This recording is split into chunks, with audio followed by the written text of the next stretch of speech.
Hello, everyone, and welcome back to the Telepsychiatry Advantage. My name is Dr. Edward Kaftarian, and I'm the chairman and CEO of Orbit Health Telepsychiatry. Today, we're going to take a look at something that may feel scary, but is also a great opportunity. I'm talking, of course, about artificial intelligence, or AI. Now, this is a topic that's on everyone's minds, obviously. And whenever I hear discussions about I hear half the people really excited about it and half of us really terrified. And I get it. Technology can be intimidating, it can be scary because there are lots of implications to new technology. And this fear is not new. In fact, it reminds me of a story in the early 19th century, at the dawn of the Industrial Revolution. At the time, there was a group of highly skilled English textile workers and weavers, and they were called the Luddites. And for generations, they were the undisputed masters of their craft. But then automation came, and there was a loom that was invented. And suddenly the artisans were terrified. They looked at the new machinery and believed it was going to make their hard-earned skills completely obsolete and it would destroy their livelihoods. So, what did they do? They formed a radical faction. They called themselves, as I said, the Luddites, and they started breaking into factories in the dead of night, literally smashing the machines with sledgehammers, hoping that they can stop the future from arriving. But this didn't work. And history has taught us a hard lesson. Smashing the machines never works. The Industrial Revolution happened anyway, and it's good that it happened. The weavers who ultimately survived and thrived were the ones who put down the sledgehammers and learned how to operate the new looms. So, the best way to survive a technology revolution is to embrace it. As psychiatrists, AI is our automated loom. We can't afford to be modern day Luddites burying our heads in the sand, and we need to understand the technology so that we can help navigate it. We can help guide it into the future so it can be used responsibly. If we leave AI entirely in the hands of Silicon Valley engineers, we're going to lose the clinical nuance, empathy, and ethical boundaries that make our field effective. And we need to take a seat at the table. We need to ensure that our specialty stays relevant. We also need to protect the integrity of the doctor-patient relationship, reduce our own burnout, and ultimately drive better patient care outcomes. And we have to own this transition. We have to be part of this change. We have to embrace AI, but also guide it. Now, let me set the record straight right now. I don't think that AI is going to replace psychiatrists.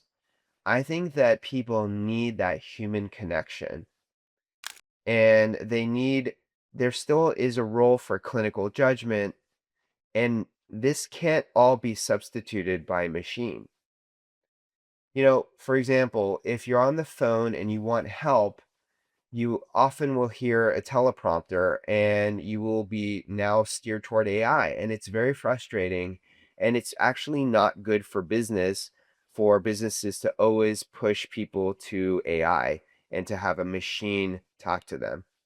But the AI can be a fundamental tool and fundamental part of delivering care better if we integrate it and incorporate it.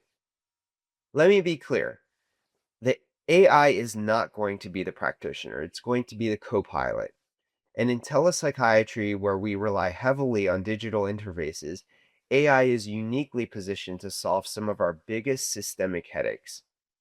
So let's go over 3 ways that AI is actively influencing the future of telepsychiatry. Number 1, ambient AI scribes.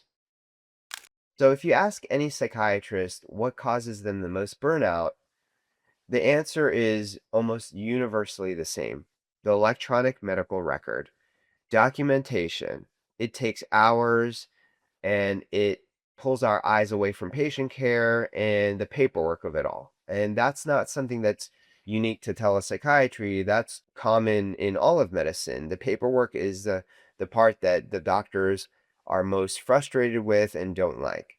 And I've seen in my career telepsychiatry done really poorly because of bad technical systems like clunky systems, clunky EMRs, and gradually this has improved to the point at which telepsychiatry can be done well easily with the right tools. And right now, we're seeing the adoption of AI tools that um, make things a lot easier for the telepsychiatrist. So there are tools that can securely listen to the telepsychiatry session in real time and pick out the clinically relevant details and automatically generate a highly accurate structured psychiatric progress note. It drafts the history of the present illness, the mental status exam, the assessment, and the plan, all while you can maintain unbroken eye contact with the patient through the camera. And with Orbit Health, we do have some of these tools that are available, but I want to give you a caveat, which it has to be done securely. And there are rules around it that need to be maintained and abided by. So you simply review the note. Once the AI tool has generated the note, you can make some minor edits. Make sure that it's correct, clinically accurate, and is good judgment, and then you're done. It saves you time. It also allows you to spend more time talking to the patient, less time charting.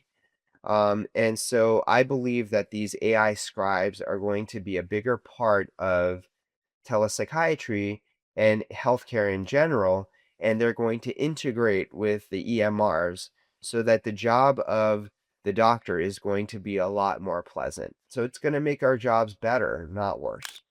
Number two, diagnosis. So the diagnostic copilot. And now we're talking about natural language processing and biomarkers. So let me explain. Psychiatry can be a subjective field. We don't have blood tests for depression or x-rays for schizophrenia. We rely on things like our observation of behavior, the affect, speech, you know the drill. But AI is starting to provide us with more objective and measurable data. And researchers are using natural language processing, or NLP, to analyze actual speech patterns of patients during virtual sessions. Studies show that AI can detect minute changes in vocal tone, cadence, and word choice that might indicate the early onset of a manic episode, or a slip into a psychosis, sometimes before the patients and the clinician fully realize it. So, for example, AI can analyze speech coherence and semantic density, fancy word, um, to show an accuracy in predicting the transition to clinical psychosis in high-risk individuals. So a lot of this research is ongoing and in the works, but we do know that, as psychiatrists, we do know that speech is really important, and the changes in the tone of the speech can signify the beginning of a worsening episode of depression or mania or psychosis. So imagine having an AI assistant running quietly in the background of your telepsychiatry platform, flagging you on your screen. The patient's speech velocity has increased 15% from baseline. So consider assessing for mania. And then now we are going to pay attention more to potential signs and symptoms of mania. You might ask the patient different questions based on some of this feedback, and that's going to be fantastic. In fact, I think that's going to be a lot of fun to be working with the machine in real time to obtain the best information possible and act on it with a great assessment and plan. Number three, operational efficiency. So I've spent years working at the intersection of psychiatry and technology, partnering with psychiatrists, county behavioral health departments, and community mental health systems across the country and specifically in California. When you're dealing with the public sector and community settings, the sheer volume of patients can be really overwhelming, and triaging patients accurately is a massive logistical challenge. You want to know which patients require the most attention at the right time. AI is stepping in to solve this by analyzing patient intake forms, past EMR data, and self reported symptoms to intelligently route patients to the right level of care. For example, is this a routine medication follow-up, or is this a acute crisis that requires immediate evaluation by a very experienced telepsychiatrist? So, by using AI to streamline these operational workflows, we see telepsychiatry can be done really well, workflows that work, clinicians feeling supported, patients getting consistent, high quality care at the right time. And it sure ensures that our most valuable resource, our time and clinical expertise, is deployed at exactly the right time. The goal of the Telepsychiatry Advantage is simple: raise the standard for clinicians, for systems, and ultimately for patients. And embracing AI isn't about cutting corners or replacing psychiatrists, it's about elevating our practice. It handles the administrative heavy lifting so that we can focus on the human element of healing. And I think in the immediate future, we're going to see AI improving our ability to triage patients and to operationally streamline things. So, whether you're already practicing remotely, thinking about starting or building telepsychiatry programs in your system, I'm glad you're here. The future is bright and it's augmented. We shouldn't worry about AI replacing us. What we should do is spend time getting involved, not only in embracing the AI, but also guiding it and helping make sure that patient care is quality. Part of guiding it is going to be speaking up when we're talking about regulatory changes and guidelines and rules and regulations around AI and how it interfaces not only with psychiatry, but also with all of healthcare. And that's going to be really important that we have a seat at the table so that it's not just Silicon Valley that is dictating our future, but it's our experience, our care about the patient, our empathy, and the human connection. That's all going to be integrated with AI to provide the best patient experience possible. So, thank you very much for joining me today. I hope you got a lot out of this episode, and I encourage you to embrace AI, but keep things at a very high standard. Thank you very much, and we'll see you next time.